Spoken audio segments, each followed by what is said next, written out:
रूस यूक्रेन युद्ध का आज 27वां दिन है। जंग खत्म होने के कोई आसार नहीं लग रहे हैं, बल्कि जंग और खतरनाक होती जा रही है। और इस आशंका का नाम है केमिकल वॉर, जो बाइडेन और पुतिन के बयानों से इस तरफ इशारा कर रहे हैं। बाइडेन और पुतिन के बयानों को सुनाएंगे, उससे पहले आपको इस वक्त की सबसे बड़ी अपडेट दे देते हैं। मारियापोल में जबरदस्त बमबारी की तस्वीरें सामने आई हैं। मारियापोल का यह हाल रूस के अल्टीमेटम के बाद हुआ है। International federation of red cross ने मारियापोल के हालात पर कहा है कि पिछले 3 हफ्ते में मारियापोल की स्थिति बद से बदतर हुई है। बिजली, पानी, खाने और दवाइयों की किल्लत है। और यूक्रेन ने भी माना है कि सी ऑफ एजोव से उसका संपर्क टूट गया है। यहां रूस का कब्जा है। हालात दिन ब दिन नाजुक होते जा रहे हैं। तस्वीरें आपके स्क्रीन पर किस तरीके से एक के बाद एक बड़े इलाके में, इंडस्ट्रियल हब है, उस पर हमला हुआ है। कल रूस ने एक वार्निंग दी थी, जिसके बाद ये अटैक की तस्वीरें अब सामने आई हैं।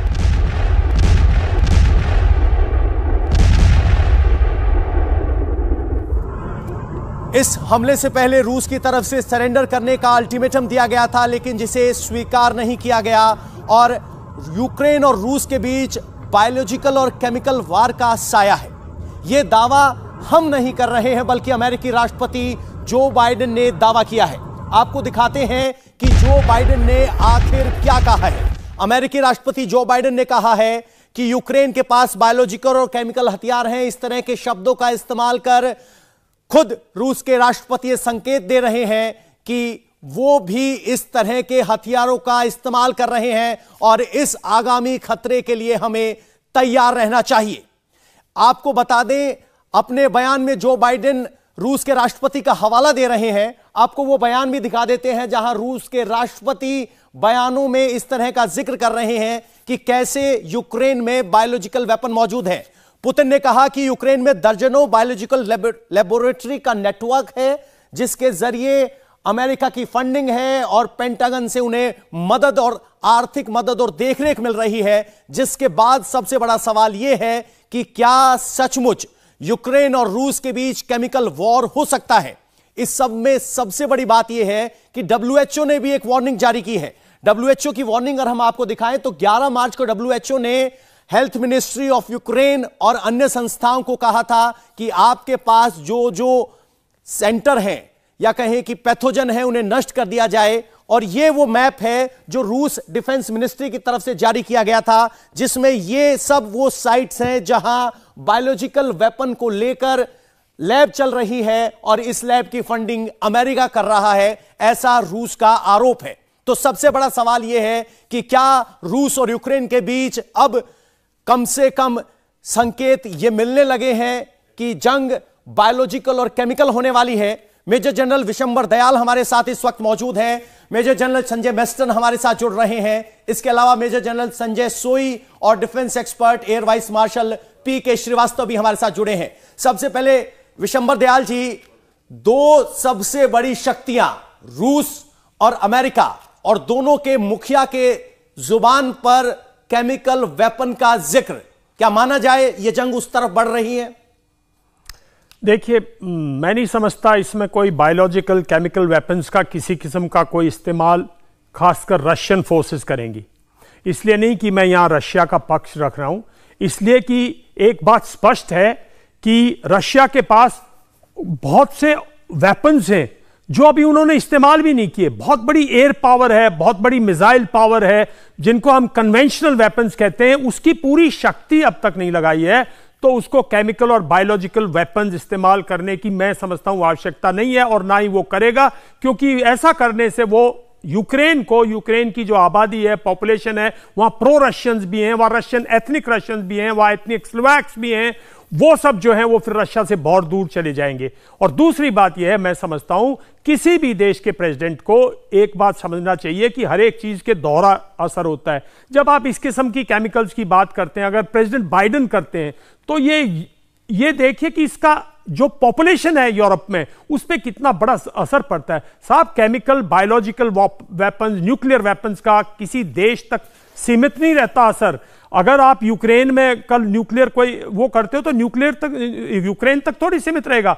जब चेर्नोबिल में 86 में जब ब्लास्ट हुआ था, चेर्नोबिल का जो कैटास्ट्रोफ हुआ था, तो पूरा बेलोरसिया, पोलैंड, दूर दूर तक उसका असर गया था ना। तो ठीक इसी तरह केमिकल वेपन्स का, बायोलॉजिकल वेपन्स का बहुत दूर तक असर जाएगा। और मैं नहीं समझता रशियन आर्म फोर्सेस, लेकिन हाँ, मैं एक बात मैं फिर आप कमेंट लेना। देखिए, WHO ने एक प्रॉपर वार्निंग दी ना, प्रॉपर उनको एक हिदायत दी यूक्रेनियन हेल्थ मिनिस्ट्री को। इसका मतलब जो प्रेसिडेंट पुतिन बार बार कह रहे हैं कि वहां बायोलॉजिकल वेपन्स है, और इसका मैं एक 30 सेकंड में बैकग्राउंड।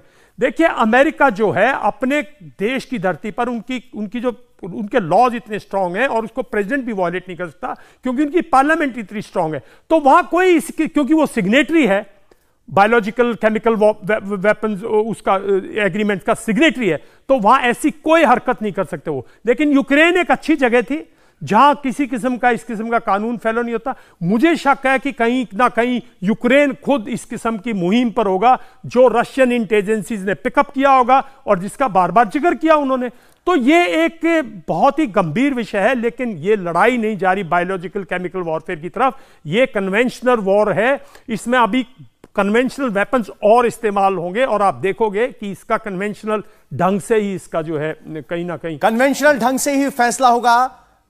जनरल मैस्टन, हम आपसे समझना चाहते हैं कि अगर अमेरिकी राष्ट्रपति इस तरह के शब्दों का इस्तेमाल करते हैं, वो foot on soldier on foot तो ग्राउंड पे नहीं डाल रहे हैं, लेकिन ऐसे बयान दे रहे हैं, इस बयान में कितना दम है? और सबसे बड़ी बात यह कि पेंटागन सबसे पहले दावा कर रहा था कि रूस हमला करेगा करेगा करेगा, हमला हुआ।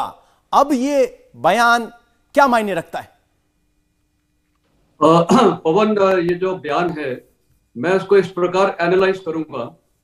पहली बार ये जब से ये युद्ध शुरू हुआ है, एलिगेशंस और काउंटर एलिगेशंस, काउंटर क्लेम्स और क्लेम्स चल रहे हैं, इसमें कोई शक नहीं है। जैसे कि उदाहरण दोनों तरफ से हैं।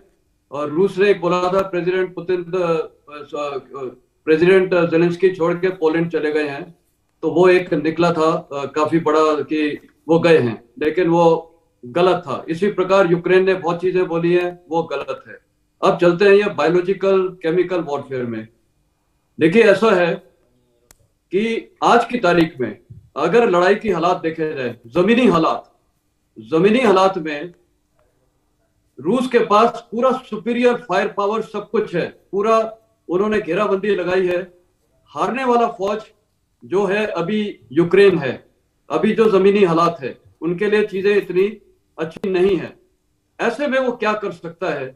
ऐसे में तो मैं बोलूंगा यूक्रेन केमिकल या बायोलॉजिकल का इस्तेमाल भी कर सकता है। तो सवाल उठता है कि क्यों नहीं किया है? तो इसका आंसर है कि शायद वहां पर है ही नहीं।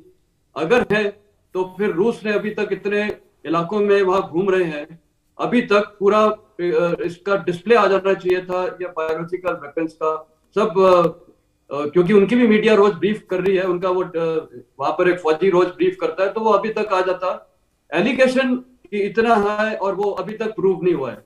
इसी प्रकार अभी प्रेसिडेंट बाइडेन का बोलना ये केमिकल यूज वॉरफेयर यूज करेंगे, मेरे को नहीं लगता कि वो यूज करेंगे, क्योंकि यूज करने से उनको क्या फायदा है? उनके वहां खुद के ट्रूप्स हैं इन कॉन्टैक्ट, उनको भी ये असर करेगा। जैसे जनरल बिशंबर ने बोला, ये आसपास के कई इलाकों को असर करेगा। दूसरी बात है, जब ये बात हो ही रही है केमिकल वॉरफेयर, और अभी क्या है कि रूस के पास स्ट्रेटेजी क्या यही बची है, केमिकल वॉरफेयर नहीं। तो जैसे अभी निकला है कि बड़े बड़े हथियार इस्तेमाल कर सकता है, लेकिन सवाल अब ये उठता है कि चाहे वो एयर पावर इस्तेमाल कर रहे, टारगेट कौन है? टारगेट तो वहां के वही रिहायशी इलाके, वो तो रोज हो ही रहा है। तो क्या वहां कैजुअल्टीज हो रही है?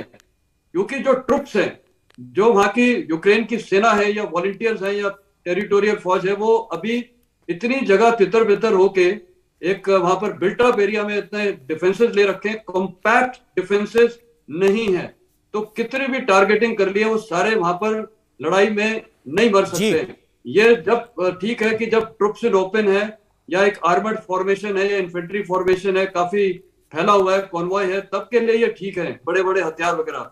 तो अभी क्या है कि जेलेंस्की प्रेसिडेंट पुतिन के सामने भी एक बहुत बड़ी स्ट्रेटेजिक इश्यू है कि ये लड़ाई को खत्म कैसे करें या इसको आगे कैसे ले जाए। इंडिया टीवी हर वक्त हर जगह डाउनलोड करने के लिए सर्च करें India TV news Google play store या ऐप स्टोर पर।